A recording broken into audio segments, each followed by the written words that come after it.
আসসালামু আলাইকুম, স্বাগত জানাচ্ছি RTV দুপুরের সংবাদে। পুরো সংবাদ আপনাদের সঙ্গে আছি আমি ফারিয়া শারমিন। লাখো মুসল্লির উপস্থিতিতে টঙ্গীর তুরাগ তীরে চলছে ৫৬তম বিশ্ব ইজতেমার দ্বিতীয় পর্ব। ফজরের পর থেকে বিশ্বের খ্যাতনামা ইসলামী বক্তাদের বয়ানের মধ্য দিয়ে চলছে দ্বিতীয় দিনের আনুষ্ঠানিকতা। শেষ মুহূর্তেও দেশের বিভিন্ন প্রান্ত থেকে মুসল্লিরা আসছেন ইজতেমায় যোগ দিতে। এদিকে ইজতেমার দ্বিতীয় পর্বে এখন পর্যন্ত ৫ মুসল্লির মৃত্যুর খবর পাওয়া গেছে, যাদের সবার স্বাভাবিক মৃত্যু হয়েছে বলে জানিয়েছেন ইজতেমা কর্তৃপক্ষ। মুসলিম বিশ্বের দ্বিতীয় বৃহত্তম এই ধর্মীয় সমাবেশের দ্বিতীয় পর্বের আখেরি মোনাজাত কাল অনুষ্ঠিত হবে। এই উপলক্ষে আজ মধ্যরাত থেকে বিভিন্ন সড়কে যান চলাচল বন্ধ ঘোষণা করেছে গাজীপুর মেট্রোপলিটন পুলিশ। এটার মধ্যে যারা মূর্খ লোক তারা শিখতে পারে সব কিছু। নামাজের সূরা খেলা ঠিক হইতেছে না, এখানে আসলে ওগুলো শেখা যায়। এখান থেকে মুসলমান ইমান আমল বানাই যাতে আমরা আখিরাতের মুক্তি এবং দুনিয়ার শান্তি পেতে পারি। আমরা এখান থেকে আল্লাহ রসুলের যা বানিয়ে আছে সব আমরা শিখবো, আর আমরা মানুষকে দাওয়াত দেবো আর কি। রাসূল পাক সাল্লাল্লাহু আলাইহি ওয়াসাল্লামের তরিকায় চললে যে সহজ দিনগুলি আমাদের ভিতরে আসে, এইগুলা করার জন্য আমরা এখানে উপস্থিত। সম্পূর্ণ পরিবেশটা ঠিক আছে আল্লাহর রহমতে। স্থানীয় সরকার আছে, ওনারা যদি দেখভাল করতেন সেটা অনেক সুন্দর হতো এবং আমরাও মাশাআল্লাহ সুন্দরভাবে থাকি। তারপরেও আল্লাহর কাছে শুকরিয়া। ইজতেমা নিয়ে আরও বিস্তারিত জানাতে টঙ্গী থেকে সরাসরি যোগ দিচ্ছেন সহকর্মী আশিকুল আলম। আশিকুল, এবারের আয়োজন নিয়ে মুসল্লিরা কতটা সন্তুষ্ট, বিদেশি অতিথিরা কি বলছে এই বিষয়ে, এছাড়া সার্বিক পরিস্থিতি কেমন দেখছেন জানাবেন। ফারিয়া, ধন্যবাদ আপনাকে। আপনার এই বিশ্ব ইজতেমার যে ৫৬তম এই বিশ্ব ইজতেমার দ্বিতীয় পর্বের দ্বিতীয় দিন চলছে, এই দ্বিতীয় দিনে যে মুসল্লি যারা রয়েছেন তারা কিন্তু বলছেন যে ব্যবস্থাপনার ক্ষেত্রে তারা সন্তুষ্ট, যেহেতু তারা আল্লাহর রাস্তায় পথ চলার জন্যে, সেই জ্ঞান অর্জন করার জন্য এখানে এসেছেন, ইসলামের মর্ম বাণী শোনার জন্য এখানে এসেছেন, সেজন্য তারা ব্যবস্থাপনার ক্ষেত্রে সন্তুষ্ট। কিন্তু কিছু কিছু জায়গায়, যেসব জায়গায় পয় নিষ্কাশনের যে ব্যবস্থা বা এখানের যে টয়লেটের যে ব্যবস্থা, সেগুলো আসলে নিয়ে তাদের একটু অসন্তোষ রয়েছে। তবে সেগুলোর ব্যাপারে যাতে কর্তৃপক্ষ ব্যবস্থা নেয় সেই কথাগুলো তারা আমাদেরকে বলছিলেন। আর বিদেশি অতিথি যারা এসেছেন তাদের জন্য কিন্তু প্রথম পর্বের যে ব্যবস্থাপনা যেখানে যেরকম ছিল, এই দ্বিতীয় পর্বে কিন্তু একই রকম ব্যবস্থাপনা রয়েছে এবং সেখানে কিন্তু তারা যেমনটা দেখছিলাম আমরা, যে বিদেশি অতিথিরাও কিন্তু সন্তোষ প্রকাশ করেছেন। আরেকটি বিষয় জানিয়ে রাখি যে সার্বিকভাবে যে নিরাপত্তা যে ব্যবস্থা, সেটিও কিন্তু আসলে সন্তোষজনক। আইনশৃঙ্খলা রক্ষা বাহিনীর যে ব্যবস্থাপনা, সেটিও আসলে ছিল সন্তোষজনক। আর মোনাজাতের যে বিষয়টি, আগামীকাল যে আখেরি মোনাজাত হবে, সেই মোনাজাতের বিষয় আসলে সকাল 10টার পরে মোনাজাত হওয়ার কথা রয়েছে। তবে সুনির্দিষ্ট কোনো টাইম ফ্রেম কিন্তু দেওয়া হয়নি, কারণ 10টার পরে একটি বয়ান হবে, সেই বয়ানের পরেই আর কি, বয়ান শেষ হলেই মোনাজাতটি শুরু হবে, এমনটা কিন্তু আমরা জানতে পেরেছি। তো ফারিয়া, এই দ্বিতীয় পর্বে এ পর্যন্ত আমাদের জানা মতে যে 3 জন মুসল্লি ইন্তেকাল করেছেন এবং তারা এই স্বাভাবিকভাবেই তাদের মৃত্যু হয়েছে। তো সব শেষে যে তাদের যেটা মুসল্লিরা যারা আসছেন তাদের কথা একটাই, যে তারা যেহেতু আল্লাহর রাস্তায় এসেছেন এবং আল্লাহর পথে তারা চলার জন্যে এসেছেন, সেই ক্ষেত্রে তারা যাতে এই জ্ঞান অর্জন করে কাজে লাগাতে পারেন, সেটি তাদের আসলে মূল কামনা। এই ছিল আমার কাছে ফারিয়া বিশ্ব ইজতেমার ময়দান থেকে এখনকার মতো সর্বশেষ তথ্য। আশিকুল, আপনাকে অসংখ্য ধন্যবাদ। ইজতেমা ময়দান থেকে জানাচ্ছিলেন আশিকুল আলম। আইনমন্ত্রী আনিসুল হক বলেছেন, বিচার বিভাগ স্বাধীন, কারো চাপে বিচার বিভাগের স্বাধীনতা ক্ষুণ্ণ হতে দেওয়া হবে না। দুপুরে আইন ও বিচার বিভাগ ইনস্টিটিউটে বিচার বিভাগীয় কর্মকর্তাদের 10ম ওরিয়েন্টেশন কোর্সের উদ্বোধনী অনুষ্ঠানে এই কথা বলেন মন্ত্রী। ব্রাহ্মণবাড়িয়া আদালত পাড়ায় যে ঘটনা ঘটেছে তা সাধারণত সিনিয়ররা সমাধান করে দেন, তবে দুঃখজনক ঘটনাটা এটি এখনও সমাধান হয়নি। মন্ত্রী বলেন, আগামীতে আর কেয়ারটেকার সরকার আসার সম্ভাবনা নেই। রাষ্ট্রপতির তালিকায় নিজের নাম থাকার বিষয়ে আইনমন্ত্রী গুজবে কান না দেওয়ার আহ্বান জানান।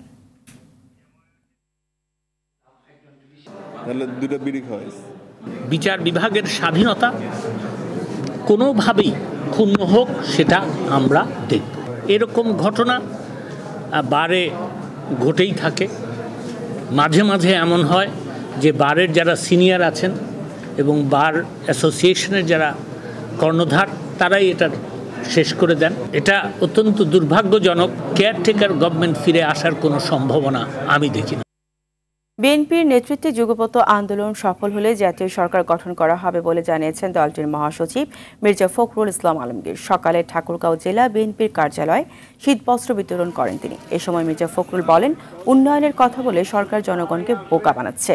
গরিব গরিবই থাকবে আর আওয়ামী লীগ নেতারা ফুলে ফেপে বড়লোক হচ্ছে। সমস্ত জনগণকে নিয়ে, রাজনৈতিক দলগুলোকে নিয়ে যে যুগপৎ আন্দোলন শুরু করেছি, সেই আন্দোলনের মধ্য দিয়ে যদি আমরা জয়লাভ করতে পারি, তাহলে আমরা একটা জাতীয় সরকার গঠন করব। এরা জনগণ থেকে সম্পূর্ণ বিচ্ছিন্ন হয়ে গেছে, জনগণের সঙ্গে এদের কোনো সম্পর্কই নাই। গরিব মানুষ আরো গরিব হচ্ছে, আর এরা ফুলে ফেলে বড় হচ্ছে। হাজার হাজার কোটি টাকা ব্যাংক থেকে বলে লোনের নামে নিয়ে বিদেশে পাচার করে দিচ্ছে। 3 দিনের সফরে আজ ঢাকায় পৌঁছেছেন বিশ্বব্যাংকের ব্যবস্থাপনা পরিচালক অ্যাক্সেল ভ্যান ট্রান্সেনবার্গ। এটি তার প্রথম আনুষ্ঠানিক বাংলাদেশ সফর। কাল বাংলাদেশ বিশ্বব্যাংক গ্রুপের অংশীদারিত্বের 50 বছর পূর্তি এবং বাংলাদেশের উল্লেখযোগ্য উন্নয়ন অর্জন উদযাপন বিষয়ক এক অনুষ্ঠানে যোগ দেবেন তিনি।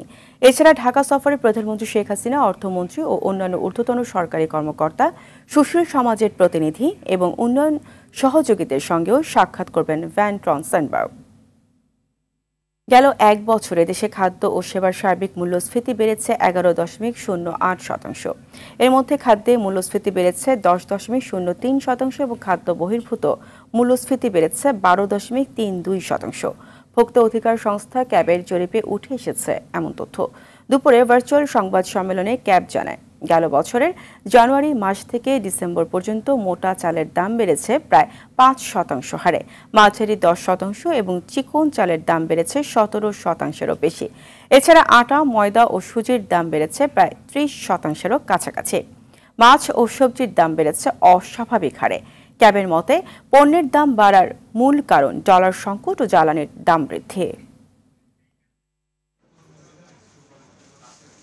একই সঙ্গে যে জ্বালানির দাম বৃদ্ধি এবং তার সঙ্গে যে ডলারের মার্কেট যেটা আনস্টেবল হয় এবং যে এখানে কিন্তু একটা হিউজ যে বিপুল পরিমাণে যে একটা অবমূল্যায়ন হয়েছে টাকার, সেটির কারণে এবং একই সঙ্গে আরেকটা যেটা বড় রকমের চাপ ছিল সেটা হলো যে যেহেতু বন্যার পানিটা ওইরকম পাওয়া যায়নি এবং কৃষককে অতিরিক্ত দামে সার কিনতে হয়েছে এবং তাদেরকে আসলে যে জ্বালানি যেটা বিশেষ করে ডিজেল ব্যবহার করে তাদেরকে কিন্তু সেচ দিতে হয়েছে, যেটার কারণে কিন্তু উৎপাদন খরচটা বেড়ে গেছে।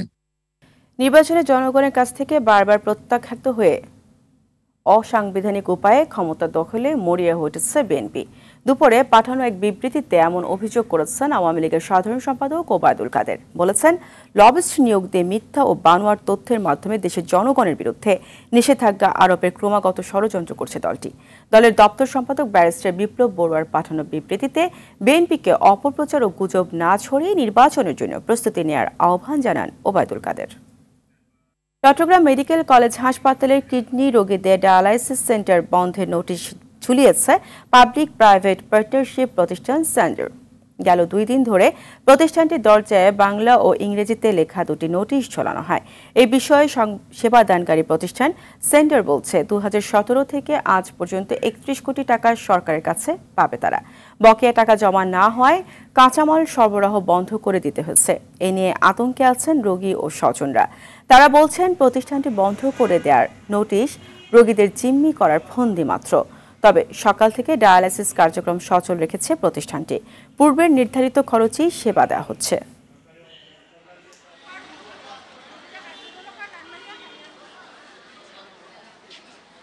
কালকে বন্ধ ছিল, আজকে আবার খুলছে, আবার বন্ধ হওয়ার পথে। যদি কোনো কারণে বন্ধ হয়ে যায় তাহলে আমাদের রোগীরা মৃত্যু ছাড়া কোনো উপায় নেই। আমরা চাই সরকারের কাছে আবেদন করি এটা যাতে চালু থাকে, এই ব্যবস্থাটা নেই। ভেন্ডরদের কাছ থেকে আমরা মালামাল কিনি, ওনাদের যে পেমেন্ট ওইটা অনেক দিন ধরে ডিউ, তো ওনারা আমাদেরকে কাঁচামাল সরবরাহ করা বন্ধ করে দিয়েছে। তো যার কারণে হচ্ছে যে 2-1 দিনের ভিতর হয়তো একটু সেবা বিঘ্নিত হতে পারে। যানজট রাজধানীবাসীর জন্য নিত্যদিনের সঙ্গী হলো গেল কয়েকদিনের যানজটের মাত্রা নিয়ে গেছে অসহনীয় পর্যায়ে। ফলে নির্দিষ্ট গন্তব্যে যেতে যাত্রীদের অপেক্ষা করতে হয় ঘন্টার পর ঘন্টা। বিশেষজ্ঞরা বলছেন, অসহনীয় যানজটে শুধু মানুষের ভোগান্তি ও কর্মঘণ্টাই নষ্ট হচ্ছে না, এর ফলে ক্ষতিগ্রস্ত হচ্ছে দেশের অর্থনীতিও। আবুল হাসানের ক্যামেরায় আরও জানাচ্ছেন অধরা ইয়াসমিন। সমস্যার যেন অন্ত নেই মেগা সিটি ঢাকায়। আবাসন থেকে শুরু করে দৈনন্দিন জীবনে নানা সংকটের মধ্য দিয়ে চলছে এখানকার নাগরিক জীবন। শত সংকটের এই নগরীর সবচেয়ে বড় সমস্যা হচ্ছে যানজট। এ নিয়ে নানা গবেষণা আর উদ্যোগের পরও সময়ের সাথে পাল্লা দিয়ে বাড়ছে এ সমস্যা। গেল কয়েকদিনে যানজটের মাত্রা পৌঁছেছে আরও চরমে। ফলে মিনিট 10-এর পথ পাড়ি দিতেই সময় লাগছে 1 ঘন্টারও বেশি। গুলশান থেকে সিটি কলেজ যাওয়ার পথে প্রচন্ড জ্যাম, এই কারণে আসলে হেঁটে যাওয়া লাগছে। যানজটের কারণে কিন্তু আমাদের সময় লস হয়, যাইতে পারতেছি না। অনেক সময় জ্যামে বসে থাকতে হয় আর ক্লাসেও লেট হয়ে যায়। যে জায়গা থেকে আমাদের স্ট্যান্ড না, সেই জায়গা থেকে যখন যাত্রী ওঠানোর জন্য বাসটা থামায় তখন সাথে সাথে অলরেডি বিশাল একটা জ্যাম লেগে যায়। যানজটের কারণ কি? এমন প্রশ্নের জবাবে পরিবহন সংশ্লিষ্টরা দুষছেন যত্রতত্র গাড়ি পার্কিংকে। আর ট্রাফিক পুলিশ মনে করছেন চালকরাই মানছেন না আইন কানুন। রাস্তা মেন রোডে সাইডে মানুষ পার্কিং করে, এই কারণেও যানজট বাদে। ফুট ওভারব্রিজ থাকতেও মানুষ নিজ দিয়ে পথ ছাড়ে পারাপার করে। অনেকেই ট্রাফিক সিগন্যাল মানতে চায় না। আর সবচেয়ে বড় সমস্যা হচ্ছে আমাদের মধ্যে যে অসহিষ্ণুতা, কেউ পিছনে যেতে চায় না, সবাই আগে যেতে চায়।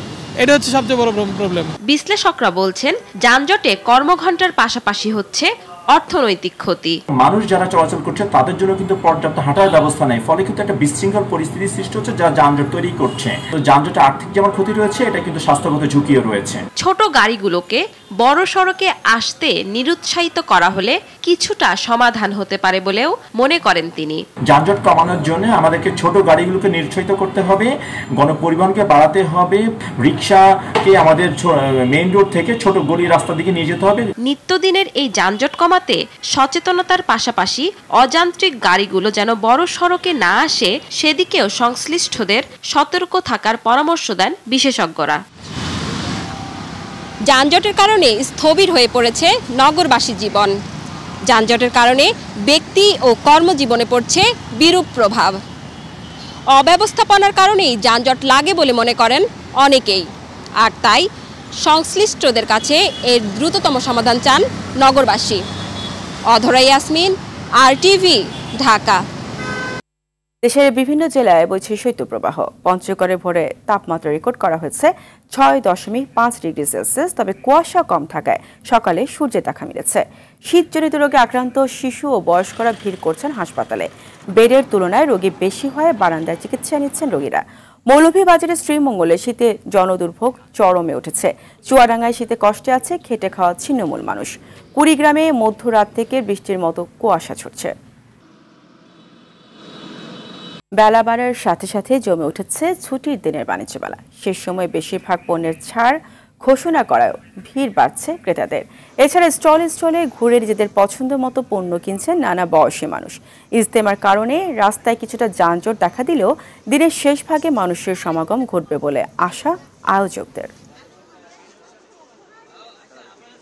লোক অনেক ছিল, কিন্তু বিক্রি আশা অনুযায়ী হয় নাই, যেমন আশা করেছিলাম সেরকম হয় নাই। কিছু কিছু মনে হচ্ছে যে মোটামুটি রিজনেবল আছে, আর কিছু কিছু একটু বেশি, যেমন ফার্নিচারের দোকানে গিয়েছিলাম ওইখানে একটু বেশি মনে হয়েছে। দাম আপনার রেটটা একটু বেশি, সে তুলনায় আপনার ধরেন বাইরে যে মালটা আপনার 30 থেকে 35 টাকা এটা দাম, এটা এখানে আপনার 50-60 এরকম। দর্শক, এই মুহূর্তে ঢাকা আন্তর্জাতিক বাণিজ্য মেলা প্রাঙ্গণে আছেন সহকর্মী তানজিন তাসনিম। তানজিনা, মেলায় কি ধরনের পণ্যের প্রতি ক্রেতাদের আগ্রহ বেশি দেখছেন? এছাড়া বেশ পণ্যের তো দাম ছাড় দেওয়া হয়েছে, তারপরও দাম নিয়ে বেশ অসন্তুষ্টি জানাচ্ছেন ক্রেতারা, কিন্তু কেন এই অসন্তুষ্টি জানতে পেরেছেন কিনা জানাবেন।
বাণিজ্য মেলার খবর জানাচ্ছিলেন তানজিনা তাসনিম। আর মাত্র 10 দিন পর শুরু হচ্ছে অমর 21শে গ্রন্থমেলা 2023। পাঠক, লেখক, প্রকাশকদের প্রাণের মেলায় এখন চূড়ান্ত প্রস্তুতি চলছে। লটারির মাধ্যমে প্রকাশকরা স্টল বুঝে পেয়েছেন। বাংলা একাডেমি প্রাঙ্গণ এবং সরওয়ার্দী উদ্যানে চলছে স্টল সাজানোর কাজ। মেলা প্রাঙ্গণ পরিদর্শন করে সংস্কৃতি প্রতিমন্ত্রী KM খালেদ প্রস্তুতি নিয়ে সন্তোষ জানান। তিনি বলেন, লোক সমাগমের কথা চিন্তা করে মেলার পরিধি বাড়ানো হয়েছে। এবার মেলায় 800টি স্টল থাকবে। যে সমস্ত প্রতিষ্ঠানে অংশগ্রহণ করবে তারা সেই নীতিমালা মেনেই তারা তাদের প্রতিষ্ঠানগুলো চালাবে। যদি কেউ নীতিমালার বাইরে যায় সেটির জন্য আমরা সার্বক্ষণিক একটা মনিটরিং করব। একটা টাস্ক ফোর্স করা হয়েছে। ইউনিট হলো 710টি এই সরওয়ার্দী উদ্যানে। বাংলা একাডেমিতে আছে প্রতিষ্ঠান 103টি, ইউনিট আছে 147টি। লালমনিরহাটের পাটগ্রামে এক মুক্তিযোদ্ধাকে কুপিয়ে হত্যা করেছে দুর্বৃত্তরা। গেল রাতে উপজেলার সাহেবডাঙ্গা পূর্বপাড়া এলাকায় তার বাড়ির সামনে এই ঘটনা ঘটে। নিহত মুক্তিযোদ্ধা M ওয়াজেদ আলী পাটগ্রাম মহিলা ডিগ্রি কলেজের প্রতিষ্ঠাতা ও সাবেক অধ্যক্ষ। স্বজনরা জানান, উপজেলার সদর বাজার থেকে বাড়ি ফিরছিলেন ওয়াজেদ আলী। বাড়ির সামনে দুর্বৃত্তরা ধারালো অস্ত্র দিয়ে তাকে কুপিয়ে পালিয়ে যায়। পরে স্বজনরা উদ্ধার করে পাটগ্রাম উপজেলা স্বাস্থ্য কমপ্লেক্সে নিয়ে গেলে চিকিৎসক তাকে মৃত ঘোষণা করেন। হত্যাকারীদের শনাক্তের চেষ্টা চলছে বলে জানান পাটগ্রাম থানার ওসি ফারুক। করোনা মহামারী পরবর্তী সময়ে কলকারখানায় উৎপাদন ঠিক রেখে ব্যবসা চালিয়ে যাওয়ায় সবচেয়ে বড় চ্যালেঞ্জ বলে মন্তব্য করেছেন বাংলাদেশ পোশাক প্রস্তুতকারক ও রপ্তানিকারক সমিতি BJMA সভাপতি মোহাম্মদ ফারুক হোসেন। রাজধানীর একটি হোটেলে জিয়াংসু গুতাই ওয়াংচেং ইন্ডাস্ট্রিয়াল কোম্পানি লিমিটেডের বার্ষিক অংশীদারিত্ব বাণিজ্য সম্মেলনে এই মন্তব্য করেন তিনি। অনুষ্ঠানে কোম্পানির কান্ট্রি ম্যানেজার অমিয়ব্রত বিশোর ও ভাইস কান্ট্রি ম্যানেজার মাইক জি সহ ঊর্ধ্বতন কর্মকর্তারা উপস্থিত ছিলেন। সুতা, কাপড় সহ টেক্সটাইল কাঁচামাল আমদানি রপ্তানি ব্যবসায় জড়িত প্রতিষ্ঠানটি। এবারে বিশ্ব ইজতেমায় 2 পর্বেই আসা ধর্মপ্রাণ মুসল্লিদের সুবিধার জন্য সেবা বুথ চালু করেছে নগদ ইসলামিক, যেখান থেকে চাইলেই যে কেউ নগদ ইসলামিক অ্যাকাউন্ট খোলা, ক্যাশ ইন, ক্যাশ আউট সহ যাবতীয় সেবা গ্রহণ করতে পারছেন। এছাড়া নির্ধারিত বুথ থেকে নতুন ইসলামিক অ্যাকাউন্ট খুললেই উপহার হিসেবে পাচ্ছেন 20 টাকা মোবাইল রিচার্জ। পাশাপাশি ইজতেমায় আসা মুসল্লিদের উপহার হিসেবে দেওয়া হচ্ছে হালাল সার্টিফাইড গ্লিসারিন। নগদ ইসলামিকের বুথে মুসল্লিরা কম খরচে ইসলামিক জীবনধারায় সুদমুক্ত লেনদেন করতে পারছেন। বিপিএল ফুটবলে আজ 2টি ম্যাচ রয়েছে। মুন্সিগঞ্জে বীরশ্রেষ্ঠ ফ্লাইট লেফটেন্যান্ট মতিউর রহমান স্টেডিয়ামে চট্টগ্রাম আবাহনীর মুখোমুখি হবে বসুন্ধরা কিংস। 4 ম্যাচে 2 পয়েন্ট নিয়ে তালিকায় নিচের সারিতে রয়েছে চট্টগ্রাম আবাহনী। নিজের অবস্থায় উন্নতি ঘটাতে জয়ের বিকল্প নেই তাদের। অন্যদিকে ডিফেন্ডিং চ্যাম্পিয়ন বসুন্ধরা কিংস 5 ম্যাচে সবকটিতে জয় নিয়ে শীর্ষ অবস্থানে রয়েছে। একই সময়ে গোপালগঞ্জের শেখ ফজলুল হক মনি স্টেডিয়ামে মুক্তিযোদ্ধা সংসদ ক্রীড়া চক্র লড়বে ফোর্টিস ফুটবল ক্লাবের বিপক্ষে। দুপুরের সংবাদ এই পর্যন্তই। সবশেষ সংবাদ জানতে যে কোনো মোবাইল ফোন থেকে 24141 নম্বরে ডায়াল করুন। আমাদের পরবর্তী সংবাদ বিকেল 4:45টায় দেখার আমন্ত্রণ রইল। ধন্যবাদ সবাইকে।